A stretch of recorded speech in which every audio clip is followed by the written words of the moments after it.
Welcome, welcome, welcome to another episode of the Everyday Game Changers podcast. I am your host, Barion McQueen, and you know how we do each and every week, talking to game changers in business, music, community, the arts. And today's guest falls under the business, media, arts category. I got Evelien Kong in the building. How are you? Barry, and thank you so much for having me. And game changer. Whoa, I'm going to Yeah, try to that's live it. up to that. That's the stamp. You got the stamp of approval now. And Thank I you. try to encourage people, I I never would like to say I was a podcaster, but I fell in love with the conversations of Mhm. hearing other people's story. I used to be a guest on so many other people's platforms that it was just like, oh man, I don't have to talk about me no more. Let me hear some other people's stories that's doing some great things. So give us a little perspective. Who's Evelien Kong? That's a good question. I'm still asking myself that right now. So that's always going to be a journey that is unfolding for the most part. I'm a New Yorker, born and bred, one of the boroughs. I got rid of my accent as quickly as possible. Okay. Um, I'm a working television producer and director, and I have been working in the entertainment industry for 20 something years. We're not going to do the math because I failed it Got three it. times. Got it. But I've been very lucky to have a career that I love, and it's my dream job. It's without question. And podcasting was or has been a natural extension of my career. So I think whatever you want to say at the end of the day, if you want to just sort of distill it down to the very rudimentary, I would say I'm a storyteller at heart. Mm. And I love what you said is that you're really tired of talking about yourself. It's interesting because I work in a world, entertainment, which is people just being loving the attention and sort of a little bit there is ego there, as you know. Oh So my it's goodness. refreshing to meet another person that does not like talking about themselves. I just am horrified at the fact that I have to host my show, Oh my but goodness. that was actually one of the challenges that I had to overcome. And if you listen to any one of my episodes in season one, I don't Yeah. even say my name. Really? No, because I did not want to be talent. Um, Mm. I'm so happy just kind of sitting back and learning about people's stories. I find that I'm quite dull, and I'm So just you much. hiding behind that Reppin logo. Yes, absolutely. I'm. This is by force. And I heard you were a really nice person, so I was like, okay, I think he'll be gentle on me, and I'll go. Oh man, that's good. That means somebody spoke highly. So talk to me about like how are you introduced to the entertainment space or getting into producing though? How Like you did I went to start? college for it or Well, like I said, I was not joking. I actually did fail math 3 times. oh snap. Actually did fail math. I really can't figure out a lunch check without my app. I'm horrendous in any sort of arithmetic or math. And I was a huge TV nerd and Mm. fan, pop culture fan. And I'm a glorified couch potato that ultimately got the opportunity to do her dream job. And it was just by interning and being um insatiably hungry for the opportunities to work in entertainment, or Mm. you can say insatiably hungry for to to be able to be a part of something that created the experiences that it did for me. It was Mm. such a privilege to be able to be a part of that and be able to provide that for someone else. And that to me was like hugely interesting and seductive. And that was always something I knew I wanted to do. So in college, I started interning and I graduated on time, and I did 10 internships, graduated on time, and also freelanced at the same time. So I was insane. 10 internships. Yeah. See, these is the stories I need people to understand because everybody on social media sees the finish line version and they don't see the practice games, right? So Yeah. There was a lot of, 10 I don't know sports internships. terminologies, but there was a lot of there were a lot of warm-ups. a Yeah, yeah, lot yeah. of warm-ups. Wow, 10 internships. And Yeah. like you never wanted to be like a on-air personality. No, You loved the behind the scenes aspect. no. There's not I'm not comfortable being in front. I Mm. think anyone that knows me or meets me will know that I'm very comfortable being behind the scenes. Got For it. me, I Right. believe in the superpower of privacy, which is Mm. um, I think, fast becoming something that you heard about in the past and it doesn't exist anymore. Great. And I appreciate anonymity.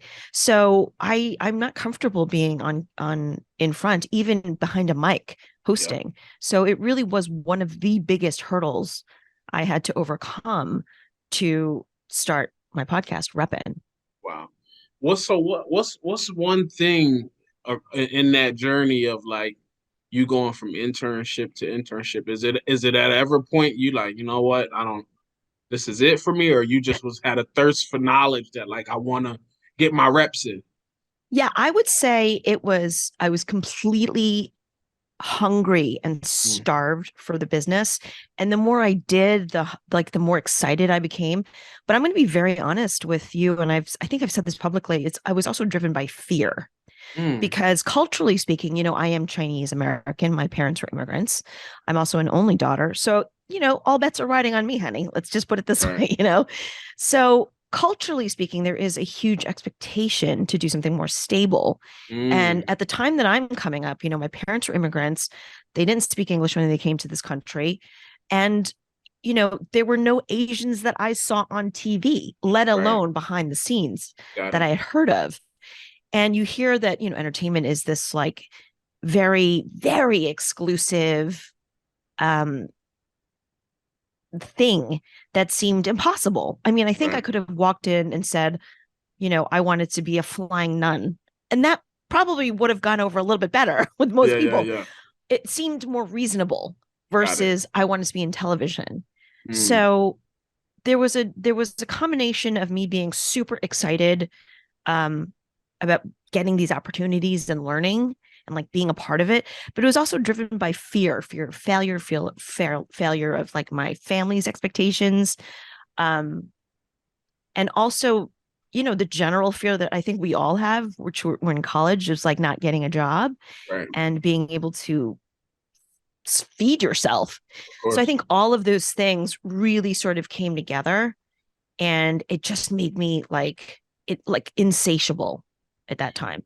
Do you feel like now, because now you're in front of a mic and now you're in this space where your face is out there, and I say this from somebody that's been in entertainment 20 years, but somebody that's been in this space, one, women representation, and then now Asian woman representation. Talk to me about that aspect of how it's important for you to come out to show the others, right? Well, yes, you're right, Barion, but I will also be very honest and tell you that uh my team, like my fabulous publicist, has been yelling at me that I need Yeah. to be out on front more and be the face. And it is a part of the gig, it is a part of the gig. So I kind of understand that. Going to your point, which is such an important point, and I thank you for bringing that up, is I am a double minority, Correct. double minority. Correct. Because if you're going to do something, why not do it all Right. the way? Yeah. So I'm an Asian American woman, and we're not seeing anything that represents contemporary Asian people until recently. I think as recent as Crazy Rich Asians, frankly. It was 25 years before it was the Joy Luck Club. Did you actually see a somewhat modern family on the big screen, or a modern portrayal of an Asian family? Right. There were obviously blips and blabs here and there. Like I remember Margaret Cho had a short-lived sitcom on ABC that was on for like not too long. Yeah. But I think only until you saw the movie like Crazy Rich Asians, which featured contemporary, beautiful, Right. sophisticated, modern, stunning Asians, that you kind of go, oh, Yeah. okay, we really do need this. And then there's shows like Kung Fu coming out. So there's a lot of work. There has been a lot of work both behind the scenes and in front. Yeah. But until all of us, come out and show who we are as people beyond what we look like, Right. progress cannot be made until you can see it happening. Yeah.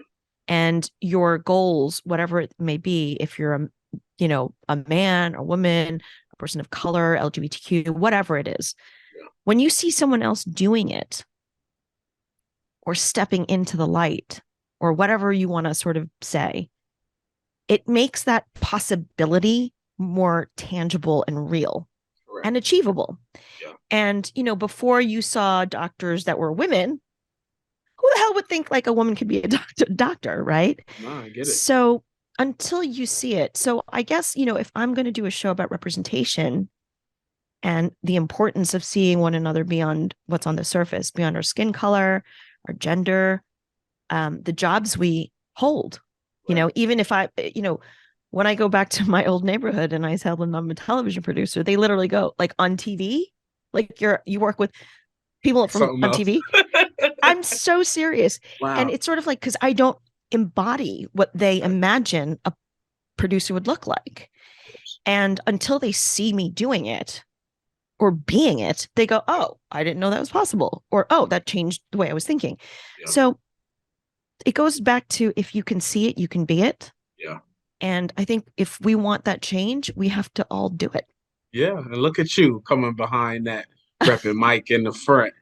Look at you having me on. Thank you. Look, so I'm gonna give you, I have a show that I watch called Bling Empire, and I'm just in love with these cast members of Bling Empire. I've watched the LA version, I've watched the New York version.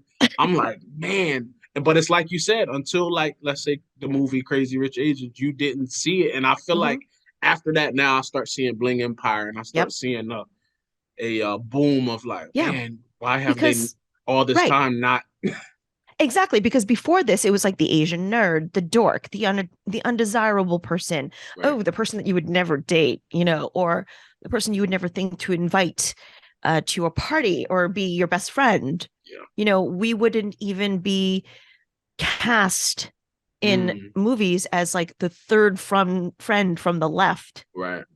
So, and now you're getting Bling Empire. They're stunning, rich, powerful people. Yeah. And then that's when you're going, oh, you mean there are hot Asians too? And you're like, yeah, dude, it's like we're not another species, for God's sakes.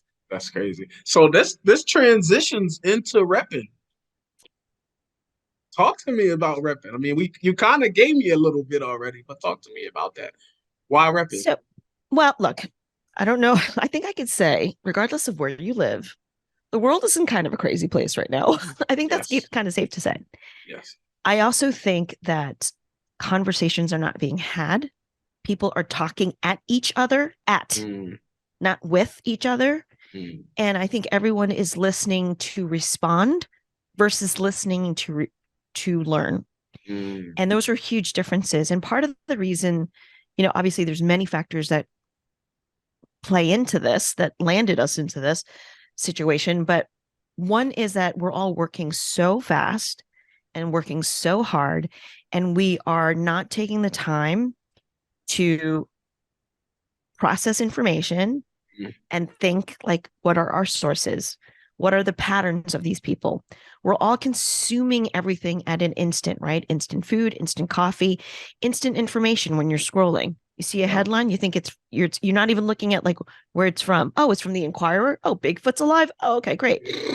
You know what I mean? It's like no fact checking, right? Yeah, there's no fact checking because everything is just being thrown at you at these furious speeds.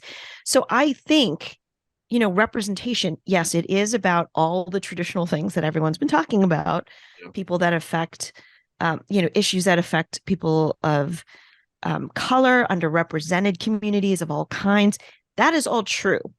But as far as I'm concerned, representation is all of that and so much more, in that representation is who you are as a person, right? It is important that we see one another beyond the fact that I'm Chinese and I'm a woman, right? Offline, we already talked. I failed math. So the stereotype of an Asian person is that I should be really good in math. But let me tell you something, honey, you do not want me working at your bank. All right. You're a young Black man, right? Yeah. So, but you're Barion. You're so much more than just your skin color and your gender. Yeah. So this is the same for the people that hold jobs. Celebrities are looked upon because they're in this social hierarchy. Yeah. If you're on food stamps, you're seen as this social status. If you drive a Range Rover versus a Honda, Yeah. it gives someone else a story about you. But these are all superficial things. Mm. These are all skin deep. Right. So representation to me is about what are the values? What are your values? What were the experiences that defined you? And are you actually living up to those Mm. values that you think you hold? Mm. So I have conversations on my podcast with a lot of notable people. Some of them are from, people's favorite TV shows Right. or movies or, best-selling authors, but they're also people from the headlines. I have a really powerful show coming up. It'll probably be out by the time this comes out, but I have someone who was a survivor of child sex trafficking. Wow. And, I'm not going to say much more, but she was in the headlines and her experiences are unimaginable and would leave anyone in a fetal position sucking their thumb. Wow. But you know what she's doing right now? She got out. She's, survived it. But now she is advocating for others to protect other children from going through what she went through. Right. And there's a bill named after her. So in a world that gave her no sense of justice or safety or love or kindness or empathy, she is giving all that back and more. And there's a lot of people that are walking around that haven't gone through a quarter of what she's gone through and has given less. I have that conversation a lot. And just recently I had so my dad committed suicide. Oh God, Barion, I'm so sorry. And I have to speak about it for the people who can't speak like I speak. Exactly. Right? The suicide survivors, right? So it took me a really long time to be able to empathize with people who have contemplated suicide because I was upset with my dad for a really long time. I thought it was very selfish. I'm like, you have children, you have a wife. Why would you? I just looked at it like that. And as the older I got, I'm like, man, what was he going through? Or I started to empathize more with people. Not that I've contemplated it, but I thought one day I was like, man, I could see how this could just be too much for somebody one day. Yeah. And I just put that. So I put this thing on social media and my DMs just got flooded. Like, man, I wish I could talk about that. I lost my sister. And then I'm like, I wasn't trying to be an advocate. I was just really sharing my story.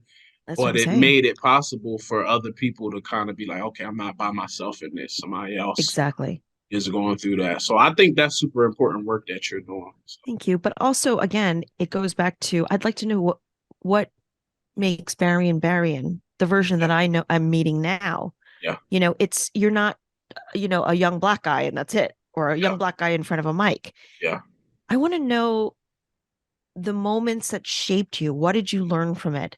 How did you move past it? Because if I see that, I can go, oh, okay. Yeah. Well, okay, that gives me hope that I can do it as well. And then also, I know Barion, all of Barion, or as much as Barion as I possibly can. And we all get to know each other on a much more substantial and authentic level. So that's what representation is to me. And I kind of want to be able to tackle these social issues with a positive spin, a unifying, life-affirming spin. Yeah. So I can share with you that the podcast is not heavy-handed and will not send you to a therapist, at least most episodes, I'll say. But I will say that I think it's important that we see each other for the people that we are. So with the celebrities or whoever's on, I want you to walk away getting a better idea of who that person is, how they became that person, what we can learn from them, and how we can do either not make the same mistakes that they've made or feel empowered to be like, oh my God, I didn't realize, or like have language to it the way you just said. Yeah. So I think that's the purpose of my show. There's this joke at my studio because now everybody can buy this blue check. And I was like, for Instagram. Yeah. And this took me 4 or 5 years before they verified me of just work, right? Right. So it's this joke at the studio. They like, yo, Barion, so how to feel that you open your Instagram and now that check you worked so hard to finally get, everybody can get it for $14.99. Like, to me, I'm like, oh, just at this point, just take it away. Yeah. because I'm But like, go ahead, I'll talk say to me. this for you, Barion. Okay. I can say this, but you know what? You got to know that you earned it and Correct. that you got to know that you have the chops to Oh, back that up. 100%. 100%. And that's much more valuable than the 14.99 that people are. 100%. And that's what I tell people. I say, at the end of the day, this work into me developing and building a Yes, personal brand.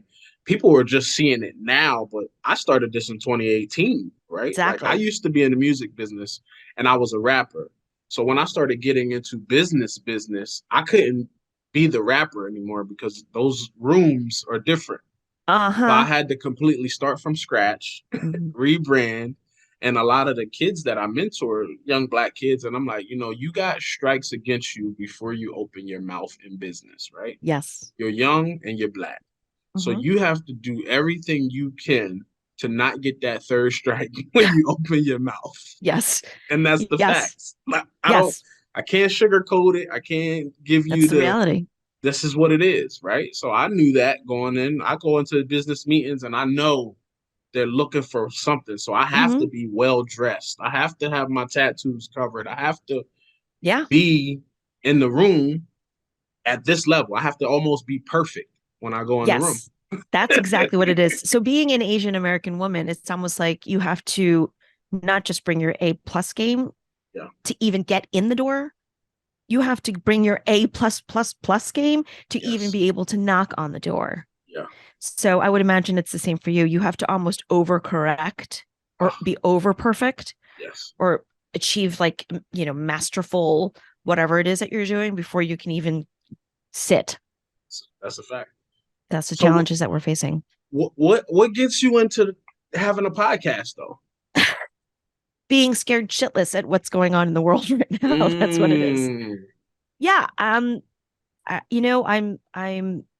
started this 3.5, almost 4 years ago. I've said it many times. I didn't even know where a podcast went when I started it because I was so involved in like television production that I was like, oh yeah, podcast, Mike.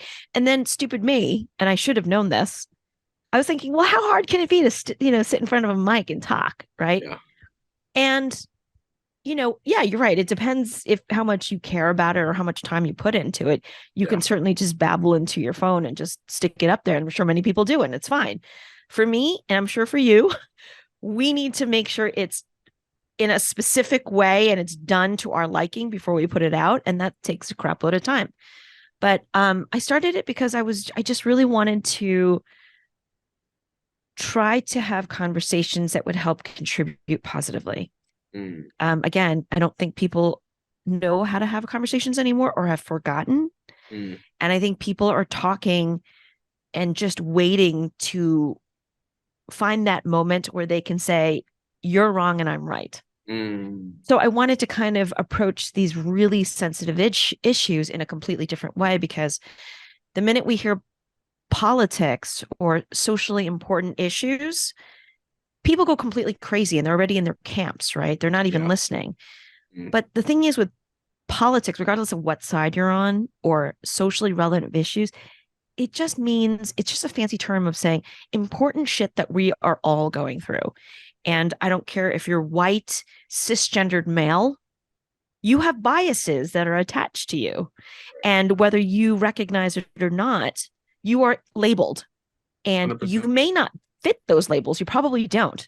And we have to be fair, even the minorities and POCs that are usually at the brunt of this and not being seen or heard or having all this discrimination, we have to realize that we're probably doing that to on some level to everybody else as well.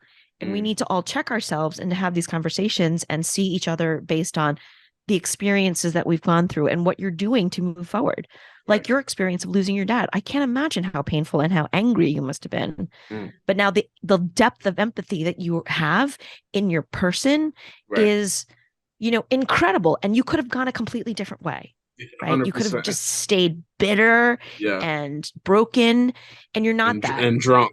And And drunk. hey, listen, it's all good as long as you get up after, and you're Yeah. not like in, trouble. Yeah. But, again, it's those conversations that I wanted to have in order to try and widen perspectives and thought. Since I've been in this podcast space, so I never planned on actually having a podcast. I was a guest on other people's podcasts, and they always, because my background is marketing, right? Right. So I felt like people asked me to be a host on their podcast because I knew marketing. And it's like, yo, if Right. we get Baron, we're gonna get a good host, but then we're gonna get free free marketing to blow it up, right? Right. So I'm like, yo, before I blow somebody else's up, let me try it for myself and see how does this work. I'm a guy that I gotta know how stuff works. How does it get distributed? How can I record it? I'm that guy. Like I gotta You're the know. business guy, I'm smart the guy. guy. I'm the guy. I gotta know how because I always worked for companies that when I took a day off, the company fell apart. So as a Oh. business owner, I never wanted to be that guy. That like if I take the day off or an employee takes the day off, the whole ship sinks. So it was important for me to just like let me You're go through it, smart. and then if I don't like it, cool. I don't like it. But then I really started to like it. So then other people started coming to our studio, and we start helping people launch their podcasts. And it's a skill set required to host. I'm still taking notes from you. So I was gonna ask you, have you had like a guest that you wanted to get the most out of them, but you was trying to get through the wall, and then you finally get the breakthrough, and they give you everything? I mean, there's many moments like that. I think it's not just in podcast, it's in producing, Yeah. you know, getting guests to kind of get to that point. But do you struggle with like how far to push and Yes. how far to like hold back? Like what's your barometer of like, oh, should I go more? Should Yeah. I go further or should I pull back? I'm a What's where's your I'm a measurement? what do well, I don't even know how you can what would you call this? No, because I'm one of those people that see everything. So I'm Mm-hmm. like I'm looking at hand gestures, body Mm-hmm. language, eye Sure. contact. I just read a whole room completely. Um and then I think what happens with me, I've lived a life. I'm only 37, but I felt like I've lived like two lives because Right. I used to be in the music business and stuff was so fast that I just seen so much by the time I was Right. 21. So I always have a story from my perspective that always seems to loosen up and give them the vulnerable parts of me so Mm-hmm. that they know it's safe for them to be vulnerable and there's no judgment here. And if this is a therapy session for you, get it off your chest. And I'm here, right? So I I don't never know when it's too. I know when I need to get what I need to get, Mm-hmm. but I know to get there, I have to give more of me to them I agree. to make them feel comfortable. I agree. I That don't makes think you should ask more of your guests than you're willing to give. correct. But I also do think sometimes, like for this episode with Sarah Cruzon, who was the survivor of child sex trafficking, I was unwilling to put her through that trauma of Mm, regurgitating what she had gone through. of course. So it's always that delicate dance, but I'm always curious. And listen, Barry, and to your point, I think there's a real openness about you that I think people just sense that you're willing to actually like listen and you're willing to hear someone, like fully hear someone. You're Right. not sitting there waiting to be like, let me get my 2 cents in here. Right. Yeah. There's a real acceptance there and like open doors kind of thing with you. Mm. And I think that's really alluring and welcoming. And I'm grateful that you're doing a podcast. I We need I your voice out there. I love it. I mean, I just think in a world full of experts and everybody's an expert, so I think I Yeah. open my phone and I'm like, you know what? This is gonna be a no phone day because I cannot see 50. I told people what this what I felt this Instagram verification thing was gonna do.